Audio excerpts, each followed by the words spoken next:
Hi,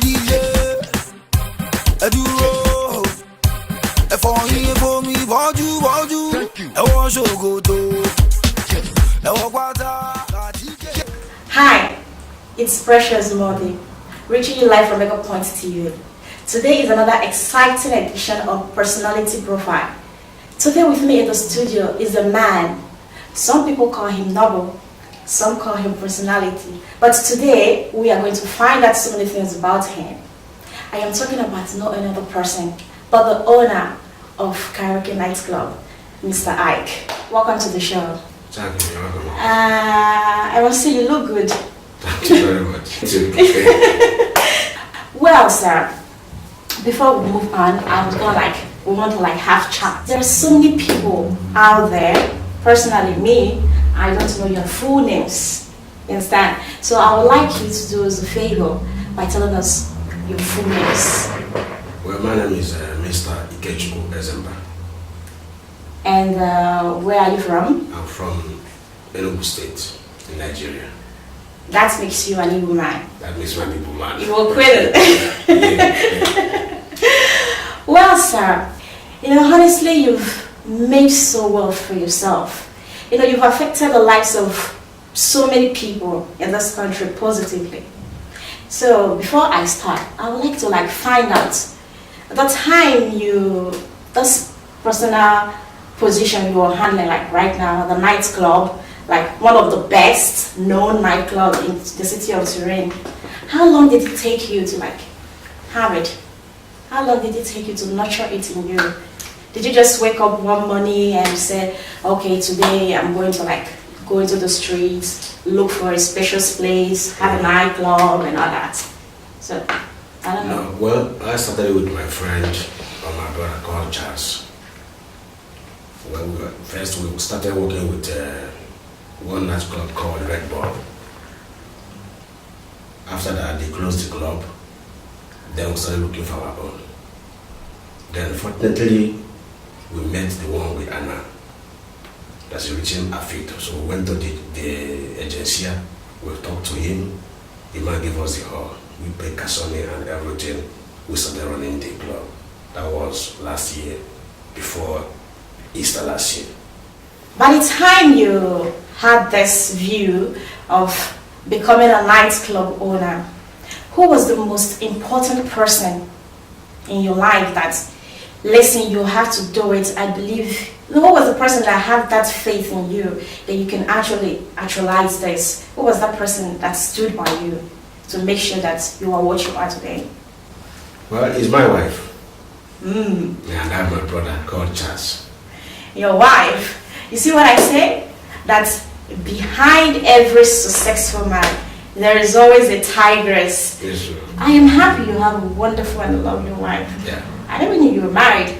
Yeah, married. With 3 kids. Ooh, that's a very big family. Supposing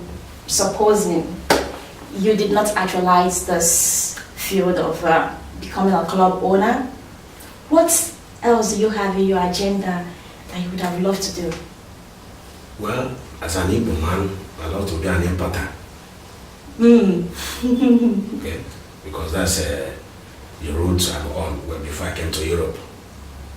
Importer? Yeah, I was a businessman when I was in Nigeria. How many people work for you? Well, I have...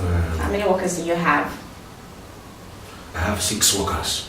6 workers? Yeah. And how do you pay them? I pay them daily. Daily? Daily payment. Depends on the hours. Depends on the hours. 6 workers. Now, in your place of work, how do you resolve problems with your workers? I always call the 2 people that have problems together. Maybe I'll call this online, call that person online. I said I had what happened between you and the other guy. Then how can we see? Because I always like to talk to person face to face. Okay? Yeah. I can't give any judgment without hearing from the first person or the second person. Okay. So when I control them together, we sit together, then we always solve the problem with the help of God, but I don't have power. It's true. Everything you have to put God first. That's a good one. Something happened That was my first time of being in your club. The day the most popular comedian in the city of Torino here in Italy had a show in your nightclub. I happened to be at a spot where this happened, like the people coming to have fun, to laugh for this particular show because it was a night of laughter, you understand? And some people who were coming don't have their tickets. And knowing the fact you don't have a ticket, you have to buy to enable you to get in and have the fun you want to have.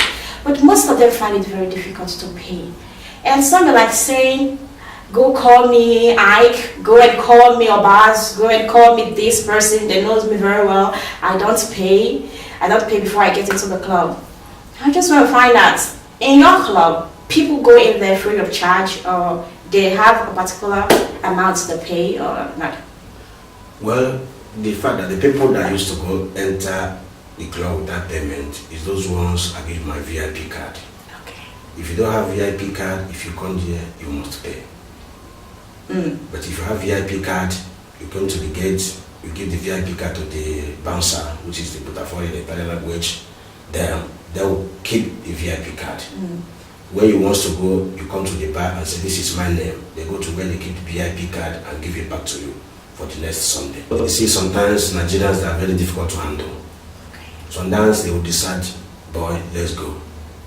Let's go and perform one that day. Let's see if we can enter. Let's see if something will happen. If something happens, if we perform well, we'll enter free. If we didn't, then we'll have to pay. I am actually coming to that point. How do you handle Nigerians in your club? How do you handle their stubbornness? How do you handle them? Well, the first time I started that club, I found it very difficult to handle Nigerians because they are people, they are very difficult people. But when I reasoned well, I called my workers, we sit together. One of my workers tell me, okay, see what we do. I have to handle Nigerians with police, carabinieri, and whatsoever. Whosoever makes up here, we look for your house, find your house, we go there and bust the house with carabinieri or police. Okay. Then when we started that one method, we found out that one is the best method to use on them. To deal with Nigerians. Okay. Understand me? And that's actually got them off the hook. Yes. They started paying. They started paying. Okay. And again, apart from that very wonderful night, the king of comedy had a show in your club. Has any bigger star ever performed in your nightclub, like both from Nigerian or other places that I cannot really place my hands on? Has there been anything like that? Yeah, wonderful shows. Before that, that day of Oba's night, let me say last year, what DJ Azon Master from London came. Yeah, that day was a very great day also. That was a very big one. Very big one. And I guess that was the hit of the record on Karaoke nightclub, one of the biggest, and adding to one of the biggest comedians in the city. Yes, true. What was the experience you had with Italians before you had that place? Was it very easy for you to get it? Well, I can say it's very easy for me to get there. Very, very. Because when, first of all, I went to DJ Sia and told DJ Sia I need this hall. He said, for what? For church. I said, no, it's for nightclub. He said, okay, I need their documents.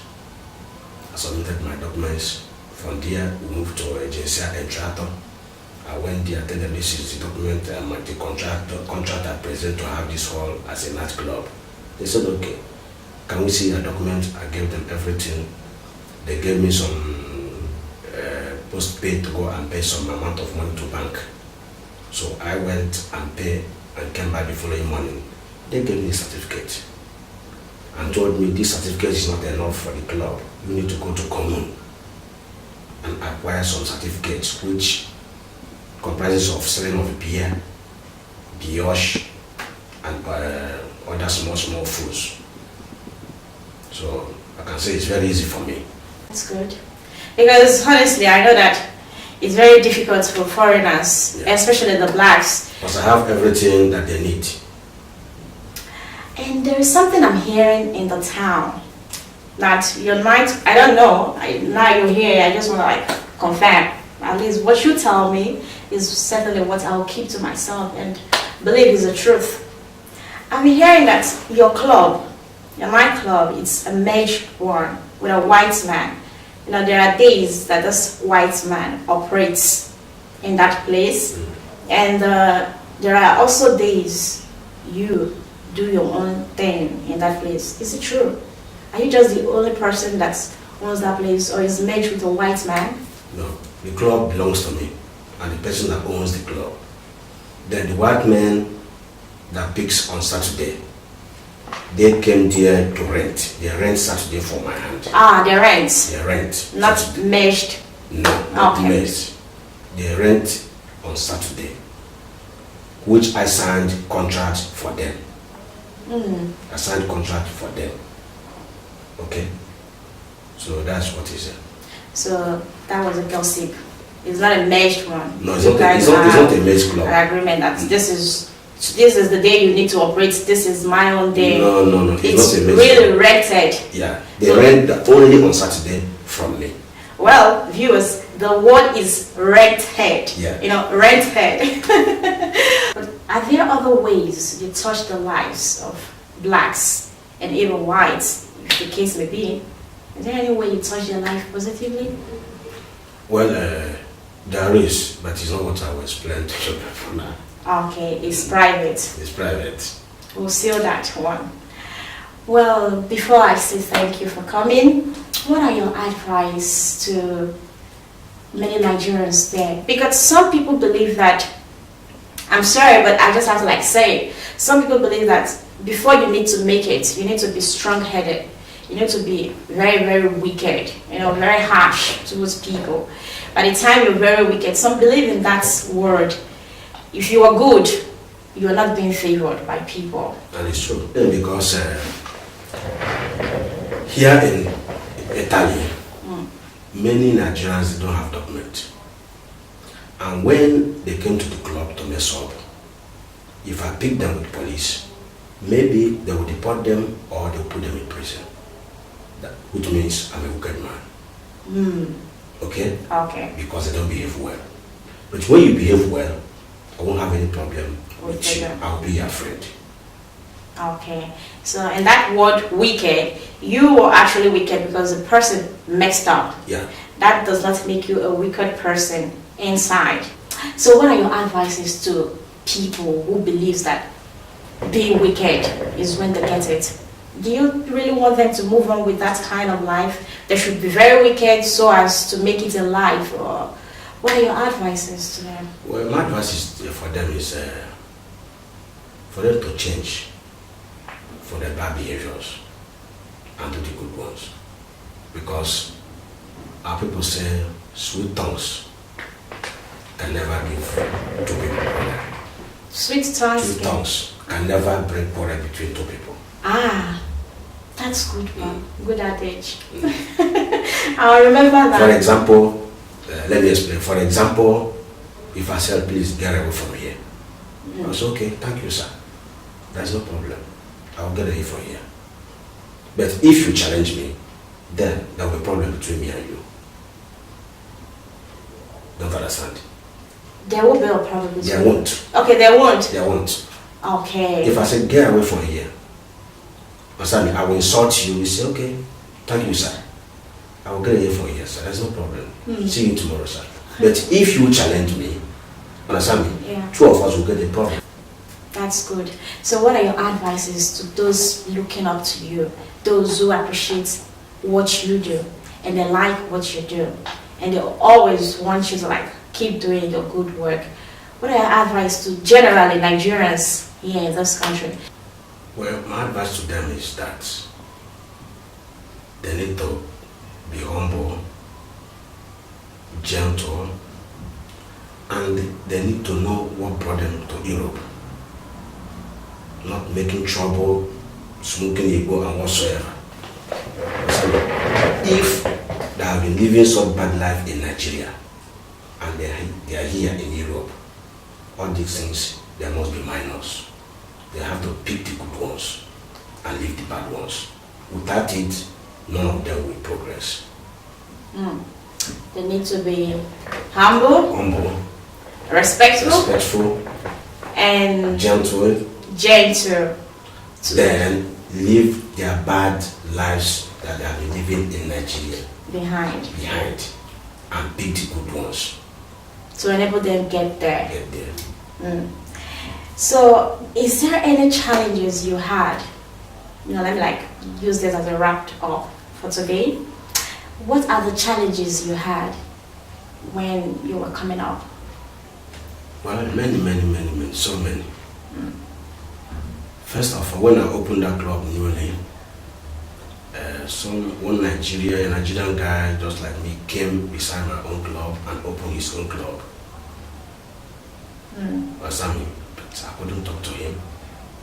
People that knows me went to him and talked to me. Why must you come and open club beside your brother's club?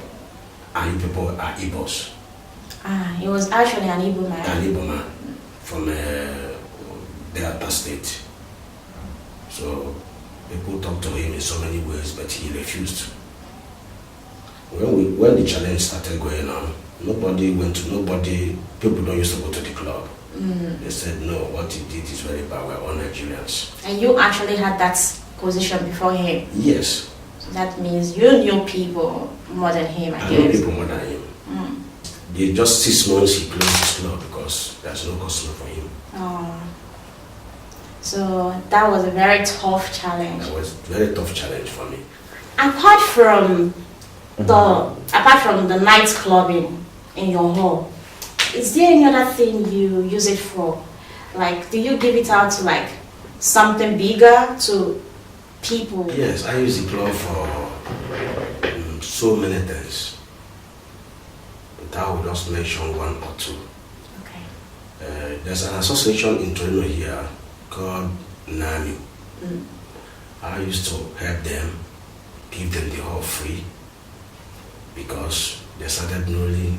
I believe they cannot afford to pay for the hall or even for other halls. So when they came to me as brothers, I used to give them free in order to bring the younger ones up. The ones that know what they're doing. Thank you, and keep the good work going.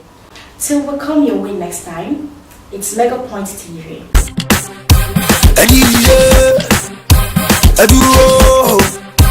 For me, for me, for you, I want to go to